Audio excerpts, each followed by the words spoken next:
नमस्कार दोस्तों, आज मैं आपको यहाँ से कंटिन्यू करूंगा क्योंकि यहाँ तक मैंने मॉडल का क्वेश्चन कर दिया था। ठीक है, यहाँ तक मैंने कर दिया था, 80 तक हो गया था। आप देखोगे ना तो 80 तक हो गया था। हाँ, 80 तक मैंने कर दिया था। आगे चलते हैं। आगे देखो, आगे का क्वेश्चन है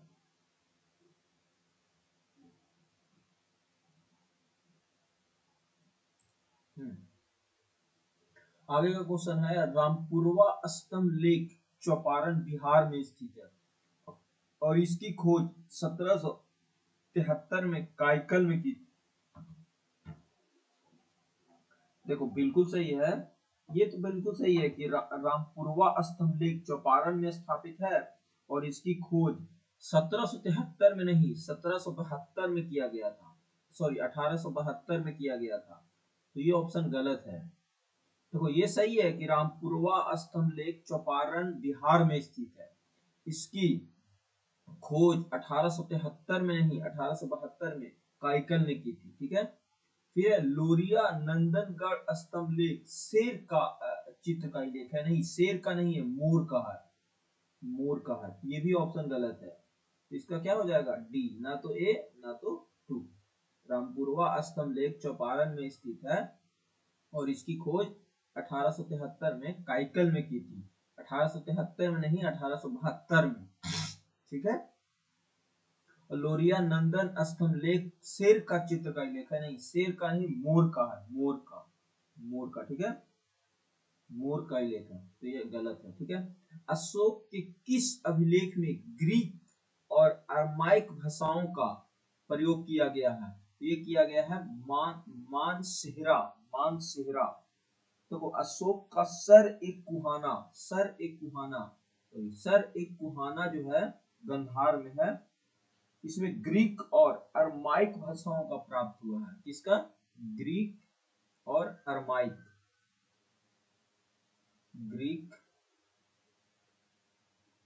ग्रीक और अरमाइक। ग्रीक और अरमाइक भाषा का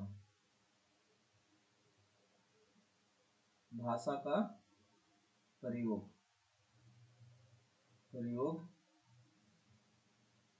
किया गया है। इसमें सर ए कुना कहाँ है? गंधार में। ठीक है, तो अशोक ने किस अभिलेख में ग्रीक एंड अरमाइक भाषाओं का प्रयोग किया है? सर ए कुना गंधार में। ठीक है, अब देखो अगर देखा जाए तो अशोक के शिलालेख टोटल कितने शिलालेख है? 14 शिलालेख है और हर शिलालेख का एक अपना विशेषताएं है, अपना विषय दिया गया है।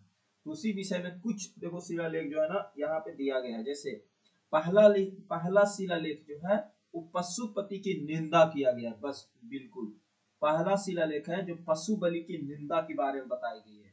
और दूसरा शिलालेख है जो पशु चिकित्सा से ही रिलेटेड है, मानव चिकित्सा से रिलेटेड है, लोक कल्याणकारी चोल पांड्या सत्यु केरल से चर्चा पे किया गया। तो ये इसका भी आंसर ये हो जाएगा। मतलब दूसरा जो है ना, देखो पहले तो कहा गया कि पशु बलि को निंदा करना चाहिए, मतलब पशु हत्या नहीं करना चाहिए क्योंकि सभी मनुष्य मेरी शैतान की तरह है। ठीक है, दूसरा शिलालेख कहा गया है कि आप पशु चिकित्सा कीजिए, अगर पशु बीमार है मानव की तरह चिकित्सा कीजिए। मानव चिकित्सा लोक कल्याणकारी कार्य है। और इसमें चोल पांड्या सतीत और केरल पुच्चेर की चर्चा किया गया है। चोल पांड्या चेर और राज्यों की चर्चा किया गया है। जो चौथा शिलालेख है, चौथा धर्माचरण की बातें बताया गया। धर्म यात्रो नहीं, धर्म आचरण की बात किया गया है। ठीक है, और आठवां शिलालेख जो है आठवां शिलालेख है जो सम्राट के धर्म यात्राओं का उल्लेख किया गया, जैसे बोध गया के भ्रमण का उल्लेख है आठवां शिलालेख में। बिल्कुल, तो इसका आंसर एक हो जाएगा आठवां। और 13वें शिलालेख में कहा गया है जो कलिंग युद्ध हुआ था ना, कलिंग युद्ध 261 ईस्वी में, जो कलिंग युद्ध हुआ था 261 ईस्वी में उड़ीसा में, उसकी वर्णन किया गया है। और पड़ोसी राज्यों का वर्णन है। अपराध करने वाले आर्टिक जातियों का उल्लेख है, ठीक है, आर्टिक जातियों का उल्लेख है, तो इसकी बात किया गया है। तो आर्टिक जातियों का उल्लेख है 13वां शिलालेख है। तो बच्चा का चौथा शिलालेख जो है वो किसका है, वो धम्घोष की घोषणा किया गया, धम्घोष। तो इसका आंसर पता चल गया। देखो अब बहुत सारे शिलालेख है ना, मैं एक एक शिलालेख की बात करता हूँ। देखो पहला शिलालेख और दूसरा शिलालेख पशु चिकित्सा और पशु बलि की बात किया गया। जैसे पहला शिलालेख जो है वो पशु बलि की निंदा की बात किया गया कि पशु को बलि नहीं देना चाहिए, सभी मनुष्य मेरी शैतान की तरह है, ये पहला शिलालेख में है। दूसरा शिलालेख में कहा गया है कि पशु चिकित्सा, मानव चिकित्सा एवं लोक कल्याणकारी कार्य जैसे चोल, पांड्या, सतकूत, केरल कूट की बात किया गया। फिर तीसरा शिलालेख में है राजकीय अधिकारियों जैसे युक्त, रजुक, परदेशी के हर 5वें वर्ष की दौरा के बारे में बताया गया, तीसरा शिलालेख में है। चौथा शिलालेख में है धर्माचरण के भेरी नाथ द्वारा धर्म का उद्घोषण किया गया। पांचवा शिलालेख में है धर्म मात्रों की नियुक्ति के बारे में विषय की जानकारी दी गई है, जैसे मौर्य काल का समाज और वन व्यवस्था का उल्लेख है। छठा शिलालेख में है आत्मनियंत्रण की शिक्षा दी गई है, आम जनता किसी भी समय राजा से मिल सकता है, ये छठा शिलालेख में है। सतवां शिलालेख में है सभी संप्रदायों के लिए सहानुभूति की बात किया गया है। और आठवां शिलालेख में है सम्राट की यात्राओं का उल्लेख किया गया, जैसे बोध गया का भ्रमण का उल्लेख किया गया। नौवां शिलालेख है धम सम्राहों की चर्चा की बात किया गया और सच्ची भेंट और शिष्टाचार का उल्लेख किया गया।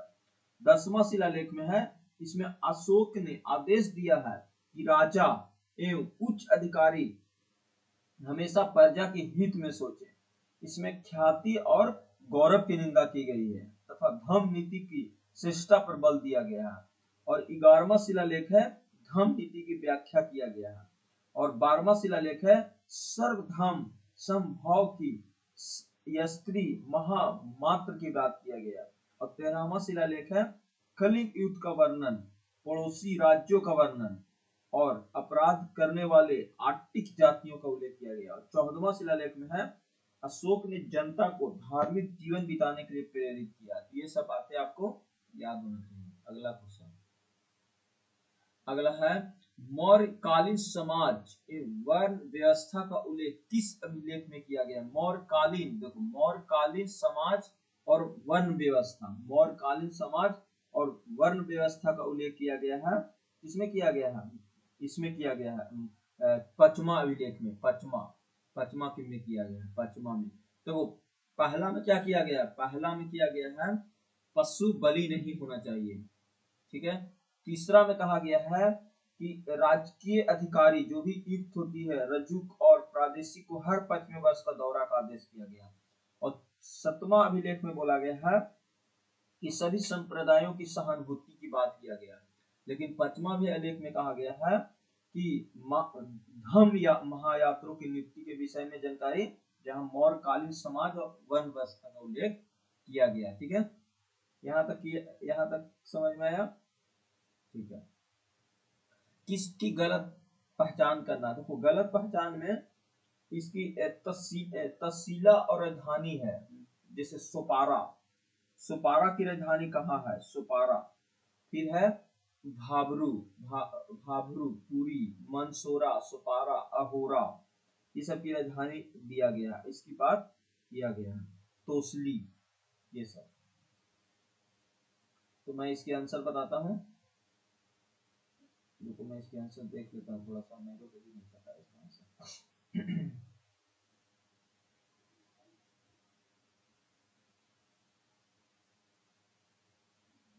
हाँ, इसकी आंसर है 86 के डी। कौन गलत है, तो भाबरू पूरी गलत है। मानसेरा हजारा सही है, सुपारा फोन सही है, अरहोरा मिर्जापुर सही है, भाबरू पूरी गलत है, गलत है, ठीक है, समझ रहे हो।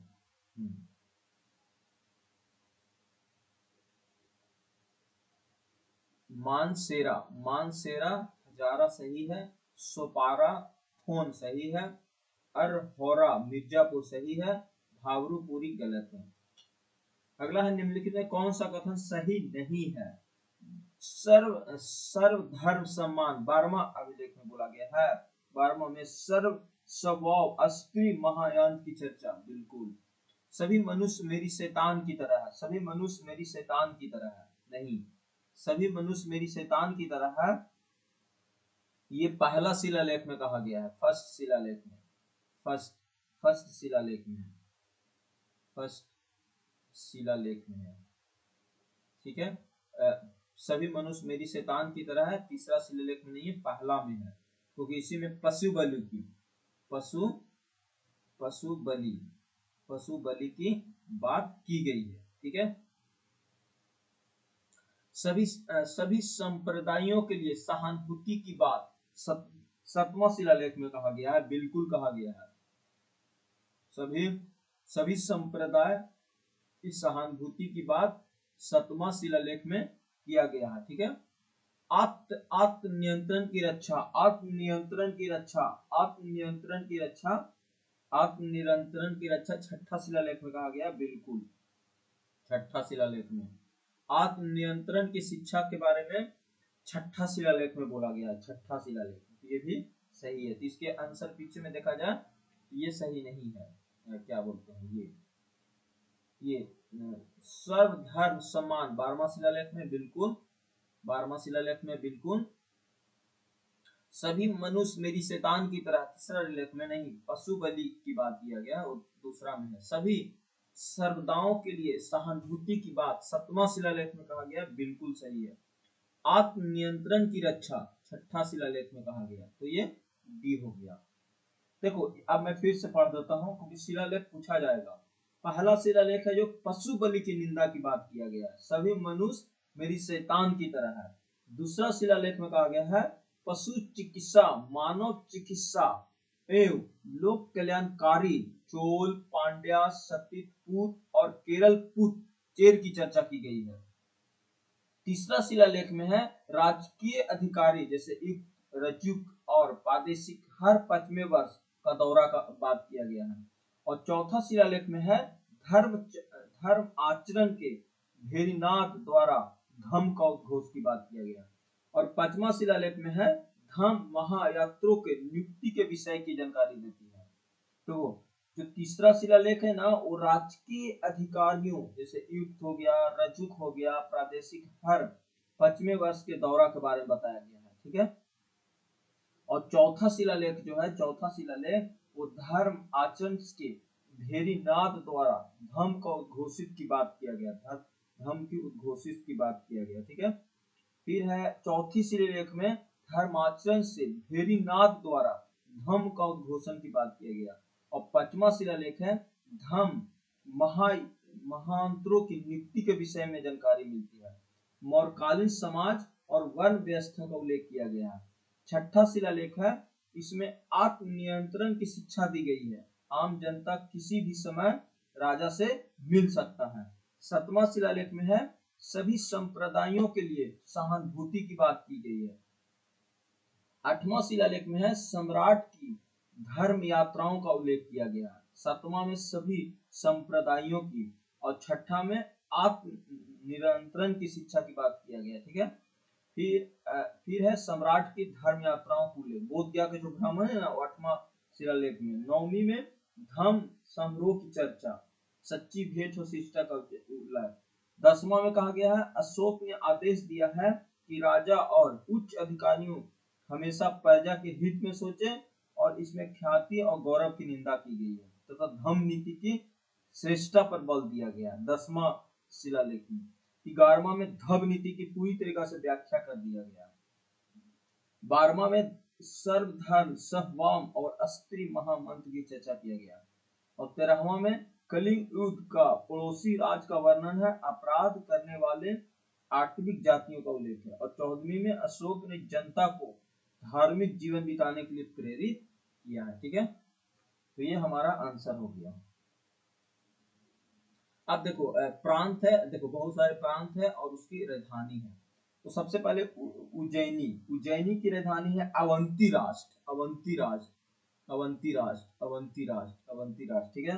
उज्जैनी की राजधानी अवंती राष्ट्र और तक्षशिला उत्तराखंड, तक्षशिला उत्तराखंड, तक्षशिला उत्तराखंड, तक्षशिला उत्तराखंड। फिर है तोसली, कलिंग, कलिंग प्रांत था, तोसली के कलिंग था, तोसली के कलिंग था, तोसली के कलिंग। पाटलिपुत्र प्राचीन मध्य, पाटलिपुत्र प्राचीन, प्राची, प्राची मध्य, मध्य देश, प्राची मध्य देश। और दक्षिणी पंथ का था सुर्मनगिरी, सुर्मनगिरी, सुर्मनगिरी, ठीक है। तो पाटलिपुत्रा के मध्य प्रांत देख रहे हो।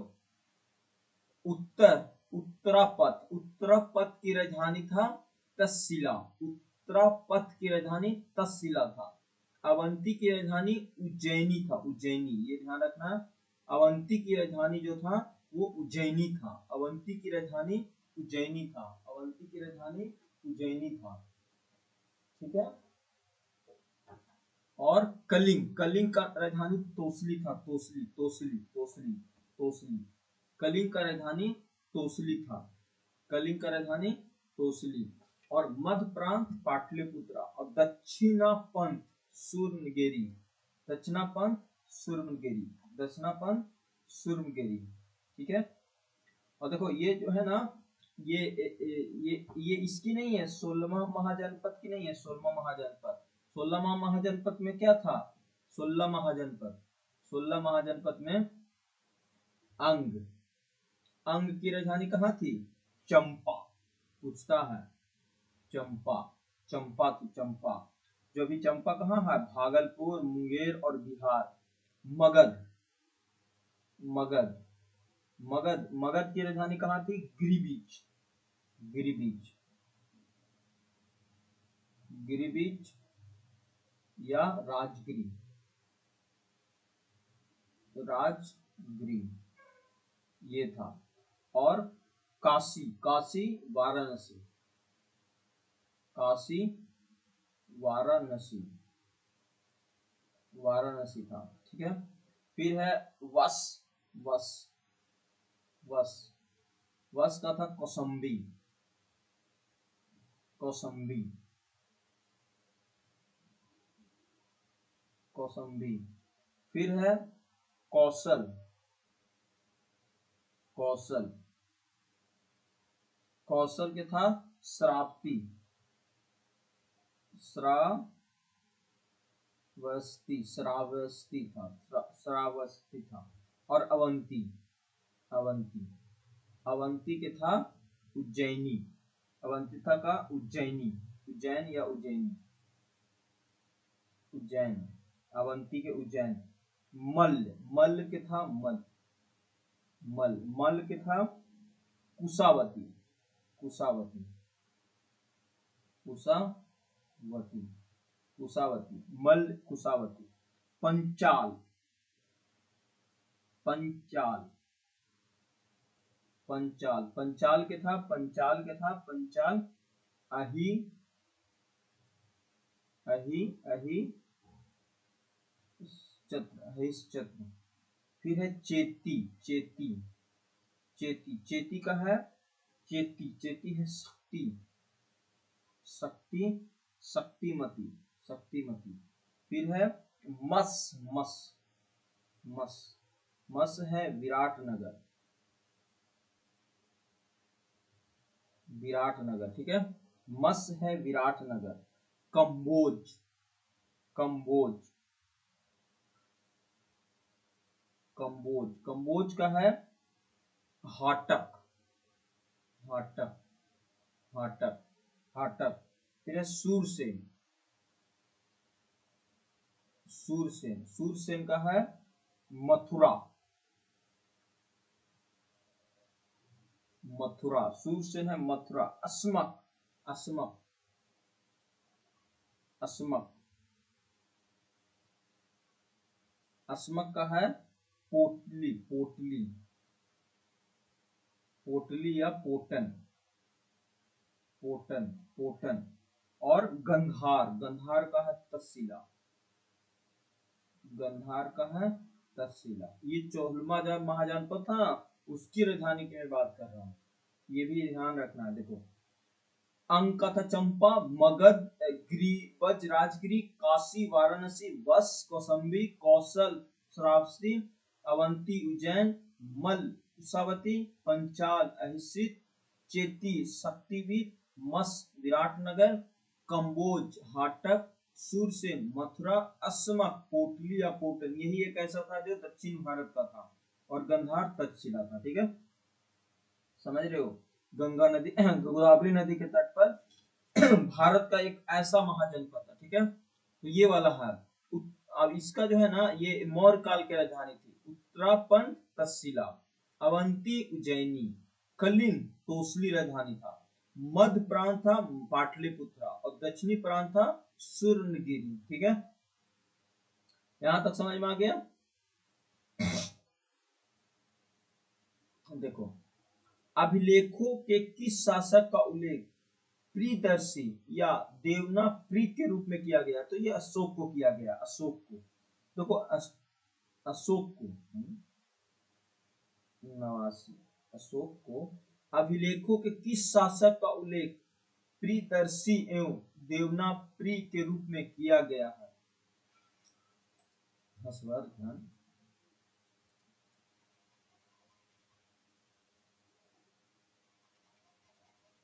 रुको जी, इसको मैं, ये किया गया है अशोक को ना, अशोक को जो भी अभिलेख है वो सब अशोक के बारे में बताया गया है।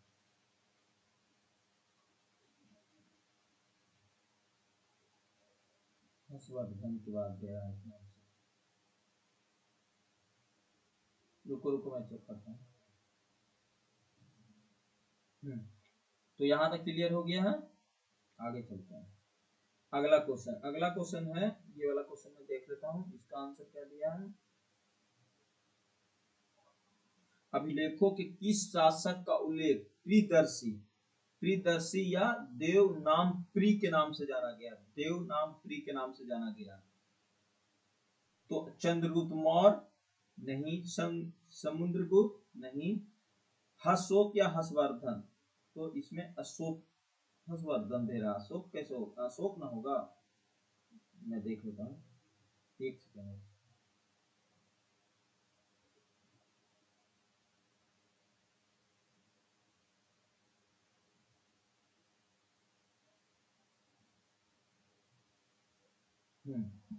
देखो, इसका आंसर क्या हो जाएगा? अशोक होगा, अशोक। मैं गलत आंसर दे रहा लगता है। देखो, अशोक की बात किया गया ना, अशोक। कभी कभी ऑप्शन वो गलत होता है जी। नवासी, नवासी के डी दे रहा, देख रहा है। अशोक होगा, अशोक। अशोक के बारे में क्या गया? अभिलेखों के किस शासक का उल्लेख प्रियदर्शी और देवनागरी के रूप में दिया गया? तो अशोक के बारे में बताया गया। देखो, मौर्य सम्राट के अशोक कौन था? बिंदुसार का बेटा था, बिंदुसार का बेटा। जो मौर्य सम्राट के जो अशोक के अभिलेख है ना, अभिलेख, उनमें कई उपाधियों से संबोधित किया गया। इसमें से एक नाम ये है, दो नाम, एक है प्रियदर्शी और देव नाम प्री के नाम से संबोधित किया गया। प्रियदर्शी का मतलब होता है जो सबके प्रिय हो और सुंदर दिखने वाला हो, और देव नाम प्री का मतलब होता है देवताओं का प्रिय, देवताओं का प्रिय। ठीक है, तो अशोक ने अपने शिलालेख में अपना व्यक्तिगत नाम बहुत कम उपयोग किया है। इन उपाधियों से इन्हें पहचाना जाता है। बाद में विद्वानों ने भाषा, स्थान, अभिलेख की शैली आदि के आधार पर सिद्ध किया है कि प्रियदर्शी और देव नाम प्री का मतलब ही अशोक होता है। ठीक है, तो ये चंद्रगुप्त मौर्य जो है, ये चंद्रगुप्त मौर्य क्या था? चंद्रगुप्त मौर्य था मौर्य साम्राज्य का संस्थापक था। ठीक है, इनको इससे नहीं जुड़ा हुआ। अशोक, अशोक, अशोक के मैंने बता दिया, मौर्य साम्राज्य का एक महान सम्राट था। समुद्रगुप्त, पता है, गुप्त महान शासक था, समुद्रगुप्त गुप्त महान शासक था। भारत का इसी को नेपोलियन कहा जाता है, भारत का नेपोलियन समुद्रगुप्त को ही कहा जाता है। जो प्रयाग प्रशस्ति है ना, इसी का है, प्रयाग प्रशस्ति, प्रयाग, प्रयाग प्रशस्ति इसी का है, प्रयाग प्रशस्ति इसी का है, प्रयाग प्रशस्ति इसी का है। ठीक है, हर्षवर्धन जो है ना, ये कन्नौज का है, इसमें भी किसी लेना देना है, तो इसका आंसर क्या हो जाएगा, बी हो जाएगा। अगला है, किस शिलालेख में अशोक ने कहा है कि राजा की कीर्ति का मूल्यांकन प्रजा और उनकी उन्नत से किया जा सकता है, उन्नत से किया जा सकता है, बिल्कुल। तो राजा का जो आदेश दिया है कि राजा और उच्च अधिकारियों हमेशा प्रजा के बारे में सोचे, हमेशा प्रजा के बारे में सोचे, और गौरव की निंदा की गई है, धर्म नीति का श्रेष्ठ पर बल दिया गया है। किस शिलालेख में राजा की कीर्ति मूल्यवान प्रजा, ये किया गया है 10वां शिलालेख में। किसमें, 10वां शिलालेख में, 10वां शिलालेख में, 10वां शिलालेख में ही ये बात बोली गई है। 10वां अंधम अभिलेख में ये कहा है कि अशोक ने आदेश दिया है कि राजा तथा उच्च अधिकारी हमेशा प्रजा के हित में सोचे, प्रजा के हित में सोचे, इनके ख्याति और गौरव की निंदा की गई है, और धर्म नीति की श्रेष्ठता पे बल दिया गया। मतलब धर्म नीति समझ रहे हो ना, जब कलिंग का युद्ध हुआ था ना, तो यही अशोक जी ने धर्म नीति अपनाया था। तो किस शिलालेख में अशोक ने राजा की कीर्तिमान मूल्यांकन की प्रजा की उन्नति में किया जा सकता है, ये धर्म नीति 10वें धर्म अभिलेख में, ठीक है। तो 14वां शिलालेख में कहा गया है ना, अशोक ने जनता को धार्मिक जीवन बिताने के लिए प्रेरित किया है, 14वां शिलालेख में। और चौथा स्तंभ लेख में कहा गया है कि धर्माचरण को भेरीनाथ द्वारा धर्म का उद्घोष किया गया। और सतवां जो है वो सभी संप्रदायों के सहानुभूति की बात की गई। अशोक के किस एकमात्र पुत्र का उल्लेख लघु स्तंभ के लेख में किया गया है, तो ये किया गया है ये तीवर, तीवर, तीवर, तीवर, ठीक है, तीवर के बारे में कहा गया, ठीक है, तीवर, तीवर के बारे में कहा गया, ठीक है। देखो अशोक के अगर मूल्यांकन की बात करें ना, तो प्राचीन भारत के इतिहास में अशोक महानतम सम्राटों में सबसे आगे रखा जाता है। अशोक के शासन काल में भारतवर्ष के अभूतपूर्व राजनीतिक एकता और अस्तित्व का हस्ताक्षर मिलता है।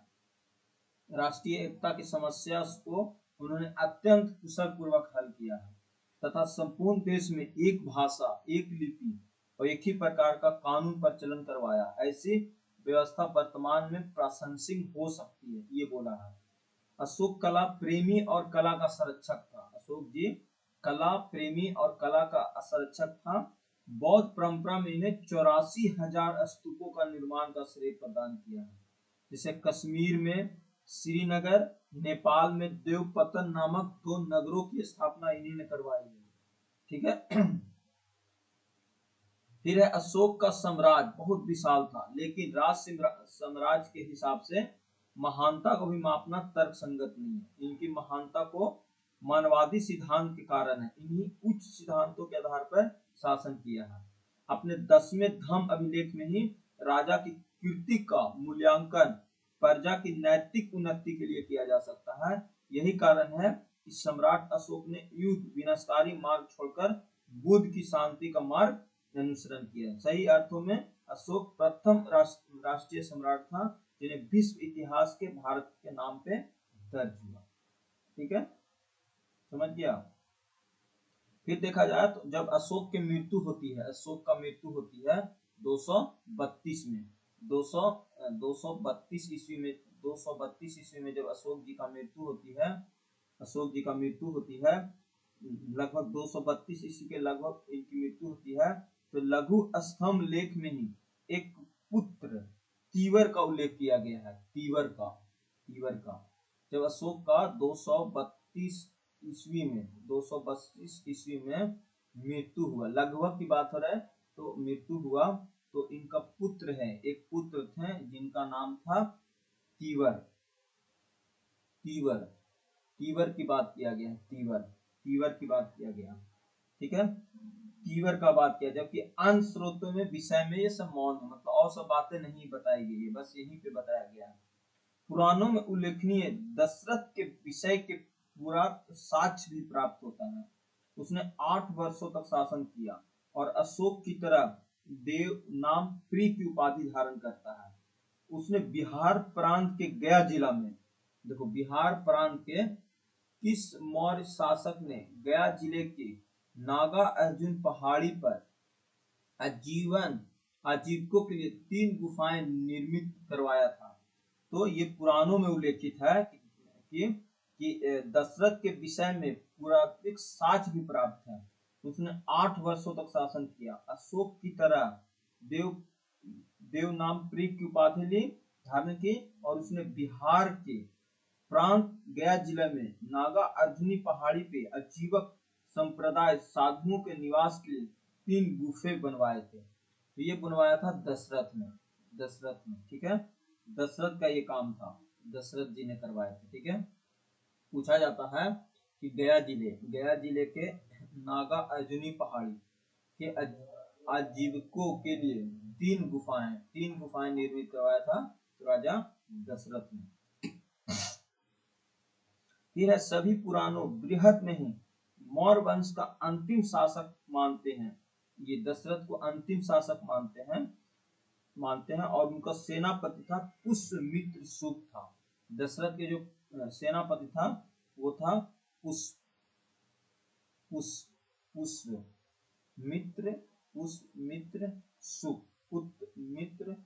शुक था, ठीक है। तो किस शासक ने गया जिले में नागा अर्जुनी पहाड़ी पर आजीविकों के लिए 3 गुफाएं निर्मित करवाया था?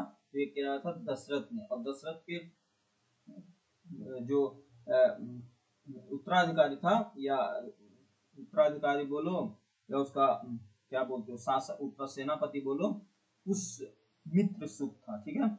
पुष्यमित्र शुक ने ही 185 ईस्वी पूर्व में लगभग बृहद के सेना को निरीक्षण करते समय धोखा से उनकी हत्या कर दी, और बृहद की मृत्यु के साथ ही मौर्य साम्राज्य का अंत हो गया। तो अशोक के अतिरिक्त किस एक और मौर्य शासक ने देवनागरी की उपाधि धारण की थी? तो ये किया था दशरथ ने। कौन किया था? दशरथ नहीं किया था, दशरथ ने, ठीक है, दशरथ ने, ठीक है। तो अगर देखा जाए तो दशरथ का जो सेनापति था ना, वो पुष्यमित्र शुक था, पुष्यमित्र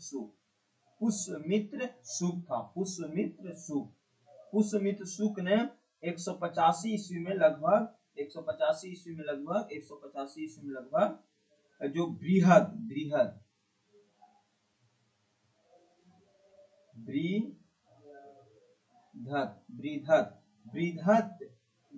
की मृत्यु के साथ ही मौर्य साम्राज्य का अंत हो गया, बृहद के साथ। पूछा जाता है कि मौर्य वंश का अंतिम शासक कौन था? मौर्य वंश का अंतिम शासक था बृहद। मौर्य वंश का अंतिम शासक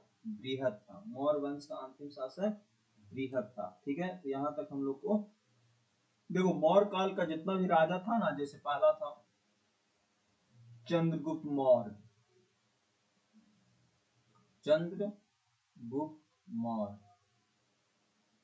फिर आया बिंदुसार, फिर आया अशोक। तो ये राजा हुए। उसके बाद दशरथ, और लास्ट में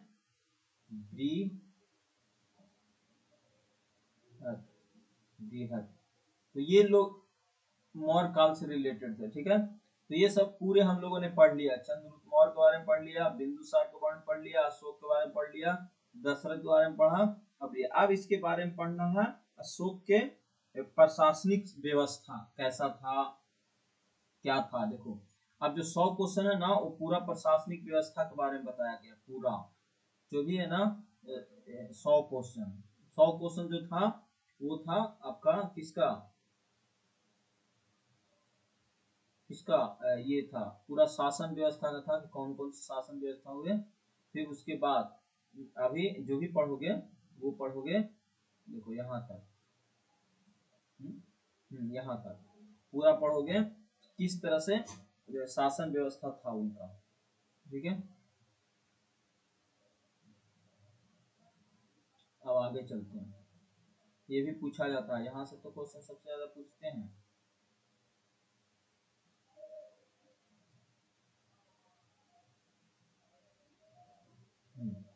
देखो अब आते हैं मौर्य काल। मौर्य काल का प्रशासनिक व्यवस्था पहले पढ़ते हैं। ये सबसे लंबा है। देखो प्रशासनिक व्यवस्था है, फिर आपको पढ़ना होगा इसका जो भी अर्थशास्त्र से रिलेटेड धर्म है उसकी अध्यक्ष के बारे में, फिर सैन्य व्यवस्था कैसा था, न्याय व्यवस्था कैसा था, गुप्तचर व्यवस्था कैसा था, ये सब के बारे में, फिर मौर्यकालीन व्यवस्था कैसा था, ये सब पढ़ना है। देखो पहला है कि मौर्य काल में उच्च अधिकारी को तीर्थ कहा जाता था। देखो मौर्यकालीन में देखो सबसे पहले इसकी समझते हैं। देखो मौर्यकालीन जो प्रशासन था ना, वो लोक कल्याणकारी राज की अवधारणाओं पर आधारित था। ये भी पूछा जाता है कि जो मौर्य काल प्रशासनिक व्यवस्था था वो एक कल्याणकारी राज मतलब कल्याण करने वाला राज की अवधारणाओं पर आधारित था। ठीक है, यह केंद्रित स्वरूप होने के बावजूद भी निरंकुश नहीं था। कौटिल्य ने राज की समान विचारधारा में प्रेरित किया था। और अंक के 7 अंक थे, जो कौटिल्य आपको पता है ना, 7 अंक थे। राजा था, अमात्य था, जनपद था, दुर्ग था, कोष था, दंड था और मित्र था। इन सप्तंग में कौटिल्य राजा को सर्वोच्च स्थान प्राप्त करता है तथा शेष अपने अस्तित्व के लिए राजा पर ही निर्भर रहते हैं। ठीक है, समझ रहे हो ना, समझ में आ रहा। देखो जो मौर्यकालीन प्रशासन व्यवस्था था, जो मौर्यकालीन प्रशासन वो लोक कल्याणकारी राज की अवधारणाओं पर आधारित था। यह केंद्रीकृत स्वरूप लेने के बावजूद भी निरंकुश नहीं था। कौटिल्य ने राजा की सत्पांग विचारधारा को प्रतिपादित किया है। राजा के 7 अंग है, जैसे राजा थे, अमात्य था, जनपद था, दुर्ग था, कोष था, दंड था और मित्र था। इन सत्पांगों को कौटिल्य राजा को सर्वोच्च स्थान प्राप्त करता है तथा शेष को अपने अस्तित्व के लिए राजा पर ही निर्भर बताता है, राजा पर ही निर्भर बताता है। ठीक है, फिर समझ रहे हो ना। तो अब इसके बारे में पढ़ते हैं। देखो अर्थशास्त्र के अनुसार अर्थशास्त्र किसकी लिखक है, इसका अर्थशास्त्र कौटिल्य का। तो अर्थशास्त्र के अनुसार मौर्य काल में जो उच्च अधिकारी थे उनको तीर्थ कहा जाता था। ये बिल्कुल सही है। ठीक है, अर्थशास्त्र में कुल 18 तीर्थों का चर्चा की गई है, जिनके लिए अधिकतर स्थानों पे महापात्र शब्द मिलता है और इसके अतिरिक्त 26 सदस्य की चर्चा भी मिलती है। तो प्रतिष्ठित फौजदारी न्यायालय एक न्यायाधीश होता था और प्रशासनिक राजकीय अज्ञातों को लिखने के एक प्रमुख अधिकारी होता था। तो ये सब बातें सही है, ये सब बातें सही है। ठीक है, तो 95 का क्या हो जाएगा, डी, सब बातें सही है। मतलब ना कि मौर्य काल में उच्च अधिकारियों को तीर्थ कहा जाता था, बिल्कुल। समहारता राजस्व विभाग का प्रधान होता था। जो समहारता होती थी, समहर्ता जो होती थी वो राजस्व विभाग का प्रधान होता था। और प्रतिष्ठ जो था, प्रतिष्ठ फौजदारी न्याय का न्यायाधीश होता था, जिसको कमिश्नर कहते थे। और प्रातस्था राजकीय आज्ञाओं को लिखने वाला एक प्रमुख अधिकारी होता था। इसमें तीर्थ की बात किया गया। देखो मौर्य काल में जो सबसे उच्च अधिकारी होते थे ना, उनको तीर्थ कहा गया। ये बातें सब सही है, लेकिन देखते हैं। देखो पुरोहित किसको कहा जाता था, पुरोहित देखो पुरोहित उसको कहा जाता था जो प्रमुख धर्म अधिकारी एवं प्रधानमंत्री, पुरोहित मतलब प्रधानमंत्री उसको कहा जाता था, या प्रमुख धर्म अधिकारी होते थे, उसी को पुरोहित कहा जाता था। धर्म अधिकारी। ठीक है, फिर है प्राशस्ता होता था राजकीय आज्ञाओं को लिखने वाला प्रमुख अधिकारी। देखो प्राशस्ता जो होता था वो राजकीय आज्ञाओं को लिखने वाला एक प्रमुख अधिकारी होता था। सेनापति जो होता था युद्ध की विभाग मंत्री होते थे। युवराज राजा का उत्तराधिकारी को कहा जाता था, राजा का उत्तराधिकारी। और सहमहर्ता राजस्व विभाग का प्रधान होता था। सहमर्ता जो होता था वो राजस्व विभाग का प्रधान होता था। संहिता राजकीय कोषाध्यक्ष होता था। प्रशिष्ट प्रशिष्ट जो होती थी वो फौजदारी न्यायालय का न्यायाधीश होता था। ठीक है। नायक सेना का संचालन और नागर की अध्यक्ष होता था। कार्मायिक उद्योग और कारखानों का प्रधान निरीक्षक होता था। दंडपाल सेना की सामग्री जुटाने वाला प्रमुख अधिकारी होता था। व्यवहारी दीवानिक और न्यायालय का प्रमुख न्यायाधीश होता था। नागरक नारक नारक नगर का प्रमुख अधिकारी और नगर कोतल होता था। दुर्गपाल राजकीय दुर्ग रक्षकों का अध्यक्ष होता था। अंतपाल सीमावर्ती दुर्गों का रक्षक होता था। दौवारी राजमहलों की देख रेख करने वाला प्रधान होता था। और आंतवेशिक सम्राट की अंत रक्षक सेना का प्रधान अधिकारी होता था। और मंत्री परिषद का अध्यक्ष होता था। और आवंटिक वन विभाग का प्रधान अधिकारी होता था। ठीक है। तो ये था, इसका सारे आंसर सही है। अब कह रहा है, देखो अब कह रहा है कि उद्योग और कारखानों का प्रधान। हाँ, उद्योग इसमें कौन गलत है से पूछ रहा। उद्योग और कारखानों का, उद्योग और कारखानों का कामर्तिक सही है। उद्योग और कारखानों का प्रधान को कामर्तिक कहा जाता था। दीवानी न्यायालयों का प्रमुख न्यायाधीश को ही दीवान न्यायाधीश का प्रमुख न्यायाधीश को व्यवहारी कहा जाता था। ये भी बात सही है। फिर है राजकीय दुर्ग का रक्षक अध्यक्ष अंतपाल। अंतपाल नहीं, सीमावर्ती दुर्गों का रक्षक होता था, राजकीय नहीं, सीमावर्ती सीमावर्ती सीमावर्ती का। तो ये गलत है, ये गलत है। आंटविक वन विभाग का प्रधान अधिकारी होता था। बिल्कुल, आंटविक वन अधिकारी का प्रधान अधिकारी होता था। कार्मिक उद्योगों और कारखानों का प्रधान होता था। व्यवहारिक दीवानी न्यायालयों का प्रमुख न्यायाधीश होता था। आंटविक वन विभाग का प्रधान अधिकारी होता था। तो ये भी सही है। अंतपाल जो है वो राजकीय दुर्ग रक्षक गलत है, ये सीमावर्ती का होता था। ठीक है। मौर्य काल में प्रांतों को क्या कहा जाता था? प्रांतों को मौर्य काल में जो प्रांत होते थे उनको क्या कहा जाता था? जो मौर्य काल था उनको प्रांतों को क्या कहा जाता था? तो प्रांतों को कहा जाता था प्रांत। ये चक्र कहा जाता था, चक्र चक्र। प्रांतों को चक्र कहते थे, चक्र। प्रांतों को चक्र कहा जाता था। जो भी प्रांत होते थे ना, मौर्य काल में जो प्रांत को चक्र कहा जाता था, चक्र। ठीक है। मौर्य काल में प्रांतों को चक्र कहा जाता था। देखो मौर्यकालीन प्रांत के बारे में जानते हैं। देखो मौर्यकालीन प्रांत जो था ना, इसको पहले इससे समझ लेते हैं। देखो जी, ये जो है ना, ये वाले अध्यक्ष और संबंधित विभाग। देखो पौतवाच्य पौतवाच्य पौतवाच्य माप तौल का अध्यक्ष होता था। माप तौल का अध्यक्ष होता था। जो पौतच्य है वो माप तौल का अध्यक्ष होता था। शून्य अध्यक्ष बुच्चड़ खाने का अध्यक्ष होता था। बुच्चड़ खाने का अध्यक्ष होता था। फिर है पन्य पन्य पन्य अध्यक्ष जो है वाणिज्य का अध्यक्ष होता था। वाणिज्य का अध्यक्ष। सूत्राध्यक्ष शराब और मदिरा का अध्यक्ष होता था। शराब और मदिरा का। और लक्षाध्यक्ष जो था, लक्षाध्यक्ष देखो इसमें है सूत्राध्यक्ष। लक्षाध्यक्ष का टेक्सटाइल का अध्यक्ष होता था, टेक्सटाइल का।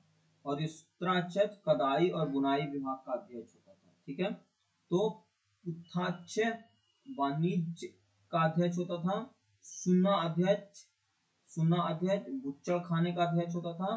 पान्या अध्यक्ष वाणिज्य का अध्यक्ष होता था। सूत्राध्यक्ष कताई और बुआई विभाग का अध्यक्ष होता था। और लक्षाध्यक्ष टेक्सटाइल का अध्यक्ष होता था। ठीक है, यहाँ तक क्लियर। अर्थशास्त्र में कुल कितने तीर्थ अधिकारी का उल्लेख किया गया है? टोटल तीर्थ अधिकारी 18 का किया गया, 18। अर्थशास्त्र में कुल तीर्थ अधिकारी का कितने का उल्लेख किया गया है, 18। और जो 18 है ना, जो सबसे उच्च अधिकारी होते थे उन्हीं को तीर्थ कहा जाता था, तीर्थ। तो इनमें 18 तीर्थ की बात किया गया है। जैसे पुरोहित, पुरोहित, प्रमुख धर्म अधिकारी और प्रधानमंत्री। प्राशस्ता, राजकीय अज्ञाता को लिखने वाली प्रमुख अधिकारी। सेनापति, युद्ध विभाग का मंत्री। युवराज, राजा का उत्तराधिकारी।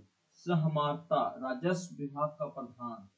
संहिता, राजकीय कोषाध्यक्ष। प्रतिष्ठ, फौजदारी न्यायालय का न्यायाधीश। नायक, सेना का संचालक अथवा नगर रक्षा का अध्यक्ष। कौमिक उद्योग एवं कारखानों का प्रधान निरीक्षक। दंडपाल, सेना की सामग्री जुटाने वाला प्रमुख अधिकारी। व्यवहारी, दीवानी न्यायालय का प्रमुख न्यायाधीश। फिर है नागर का एक प्रमुख अधिकारी और नगर कोतवाल। फिर है दुर्ग, राजकीय दुर्ग रक्षकों का अध्यक्ष। फिर है अंतपाल, सीमावर्ती दुर्गों का रक्षक। फिर है वाहरिक, दैवारिक, राजमहलों को देख रेख करने वाला प्रधान। ये सब ठीक है। फिर है मौर्य प्रशासन में स्थानीय कितने ग्राम का समूह होता था। जो मौर्य प्रशासन था, जो मौर्य प्रशासन था वो कितने ग्राम का होता था, कितने ग्राम का होता था। जो प्रमुख वाला देखो, इसमें जो बोला गया है 100 है 800 ग्राम का, 800 ग्राम का होता था। 800 ग्राम का, जो 800 ग्राम का स्थानीय कितने ग्राम का समूह होता था, तो 800 ग्राम का स्थानीय 800 ग्राम का समूह होता था। दोहमुख 400 ग्राम का होता था। संग्रह 10 ग्राम का होता था, 10 ग्राम का, 10 ग्राम का, ठीक है। और मौर्य देखो, मौर्य जो चंद्रगुप्त मौर्य ने शासन की सुविधा हेतु अपने विशाल साम्राज्य को 4 प्रांतों में विभाजित किया था, 4 प्रांत में। उत्तर पंथ की राजधानी तक्षशिला था। दक्षिणा पंथ की राजधानी सुवर्णगिरी था। और अवंती की राजधानी उज्जैनी था। और प्राची जो मध्य देश है उसकी राजधानी पाटलिपुत्र था। ये भी ध्यान रखना है कि जो मौर्यकालीन प्रांत था उनको 4 भागों में डिवाइड किया था। मौर्यकालीन शासन की सुविधा से अपने विशाल साम्राज्य को 4 प्रांतों में विभाजित किया था। एक उत्तरा पंथ की राजधानी तक्षशिला, दक्षिणा पंथ की राजधानी सुवर्णगिरी, अवंती की राजधानी उज्जैनी और प्राची मध्य प्रदेश की राजधानी पाटलिपुत्र थी।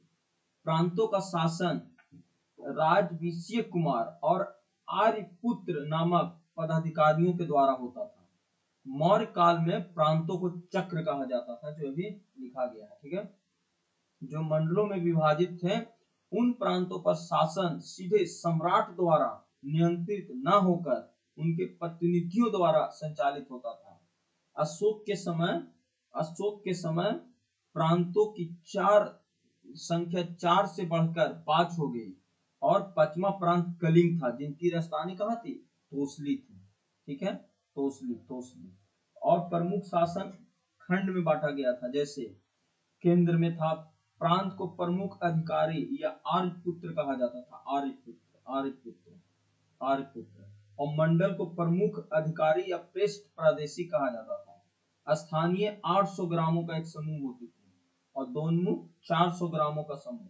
और खारोटिक 200 ग्रामों का समूह। और संगीत 10 ग्रामों का समूह होता था, ठीक है।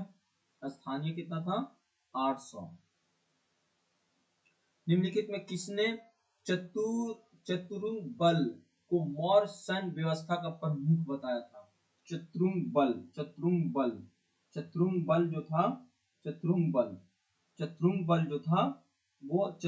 जो था वो चाणक्य ने। निम्नलिखित में किसने चतुरंग बल को मौर्य सैन्य व्यवस्था का प्रमुख बनाया था, तो चाणक्य ने बनाया था। मौर्य राजाओं की जो सेना था ना, वो बहुत संगठित और बड़े आकार में व्यवस्थित थे। चाणक्य ने चतुरंग, पैदल सैनिक, घुड़सवारी, हाथी, युद्ध सेना का प्रमुख भाग बताया। तो ये चाणक्य ने करवाया था, चाणक्य, ठीक है। यहाँ पे क्लियर। चंद्रगुप्त की सेना किसकी डाकुओं का गिरोह की संज्ञा थी। मतलब ये जो सेना थे, जस्टिन ने देखो क्या हुआ था ना, जो जैसे देखो, जो इसकी सैन्य व्यवस्था था, सैन्य व्यवस्था मौर्य राजाओं की जो सेना की बहुत संगठित था, बड़े आकार में व्यवस्थित थी। और चाणक्य ने ही, ये जो चाणक्य ने ही चतुरंग बल जो पैदल सैनिक होती है, घुड़सवारी होती है, हाथी और युद्ध रथ की सेना का प्रमुख भाग बताया था, ठीक है। और जो मेघनिस्ट जो इंडिका लिखा था, इसके अनुसार चंद्रगुप्त मौर्य के पास लगभग 6 लाख पैदल सैनिक थे, 50,000 अश्वारोही थे, 9,000 हाथी थे और 800 रथों से सुयोजित विराट सेना थी। ये कहाँ बताया था? इंडिका में ये सब बातें बोली थी, इंडिका में था, इंडिका में किसका? चंद्रगुप्त मौर्य की सेना के पास 6 लाख पैदल, 6 लाख पैदल, फिर 50,000 अश्वारोही, फिर 9,000 हाथी और 800 रथों से सुयोजित विराट सेना थी। देखो ये जस्टिन था ना, जस्टिन ने ही समुद्र की सेना को किसने डाकुओं का गिरोह बताया था? ये जस्टिन ने बताया था। जस्टिन ने ही चंद्रगुप्त की सेना को डाकुओं का गिरोह कहता था। कौटिल्य ने मौर्य सैन्य के किस श्रेणी में विभाजित किया था? तो ये किया था, तीनों में किया था। कौटिल्य ने तीनों श्रेणी में विभाजित किया था। पुतसेनी सेना थी, भाटक सेना थी और नगर पालिका सेना थी। तो इसमें से सभी हो जाएगा, ठीक है। जो कौटिल्य ने मौर्य सैन्य व्यवस्थाओं को किस श्रेणी में विभाजित किया था? तो ये किया था पुश्तैनी सेना में, भाटक सेना में, नगर पालिका सेना में। वो उपयुक्त सभी। अर्थशास्त्र में किस प्रकार के न्याय की चर्चा की गई है? न्याय, जो अर्थशास्त्र हमारा किसका? इसका अर्थशास्त्र के 2 तरह का न्याय की चर्चा की गई। एक धर्म स्थनीय और एक है कटक शोधक। ये ऑप्शन डी हो जाएगा।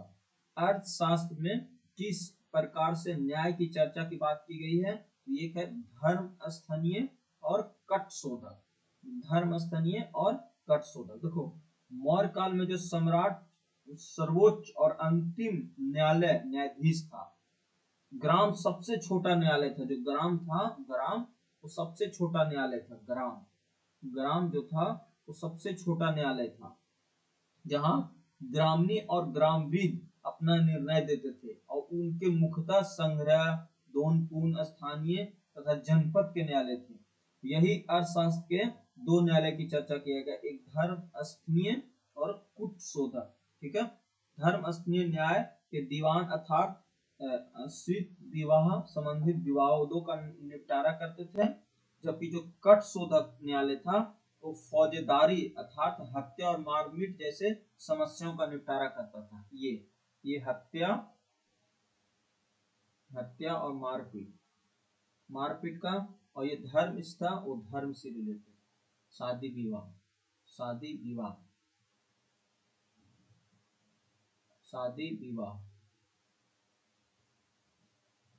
विवाह की बात करते थे, ठीक है। यहाँ तक क्लियर हो गया।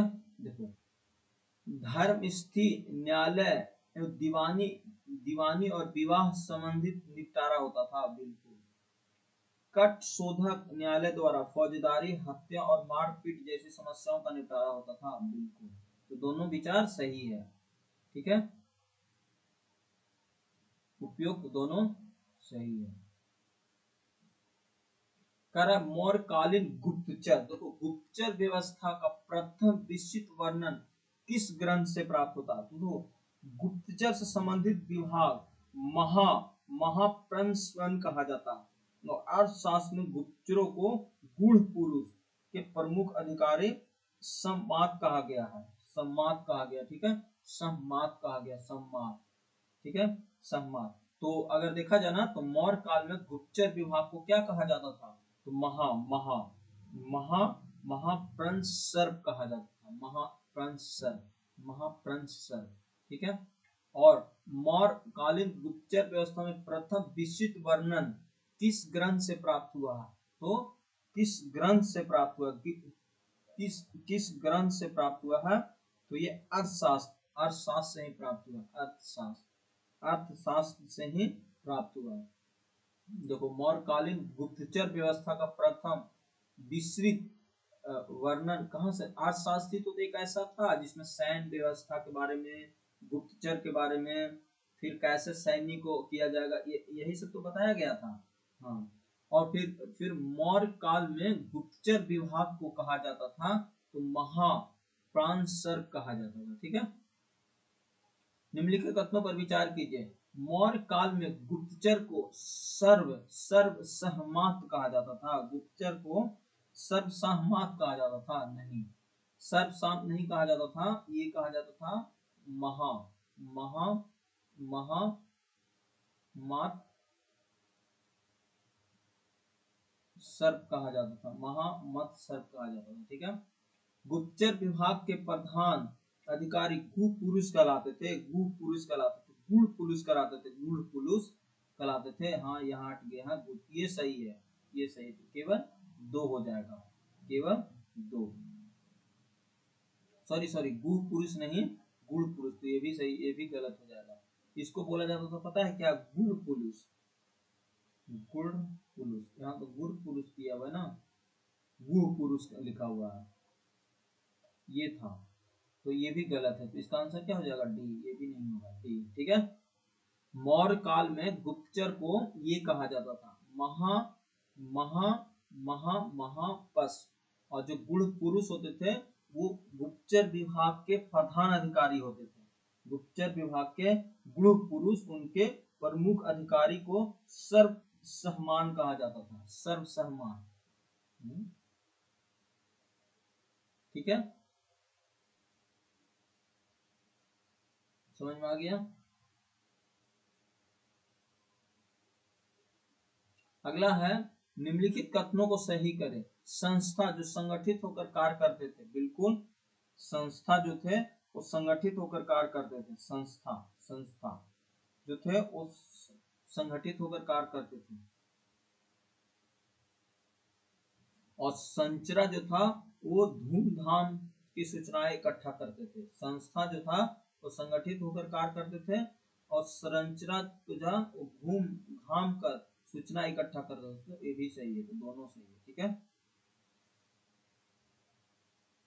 जो अर्थशास्त्र में 2 तरह का गुप्तचर था, जो संस्था जो था, संस्था था वो संगठित होकर कार्य करते थे, ठीक है, और संचरा जो संचरा था वो घूम घाम कर सूचना इकट्ठा करते थे, घूम घाम कर, ठीक है, ये भी आपको ध्यान रखना है। अगला है अर्थशास्त्र में रक्षिण किसके लिए प्रयुक्त हुआ है, रक्षिण, रक्षिण, रक्षिण जो है ना, रक्षिण रक्षिण रक्षिण,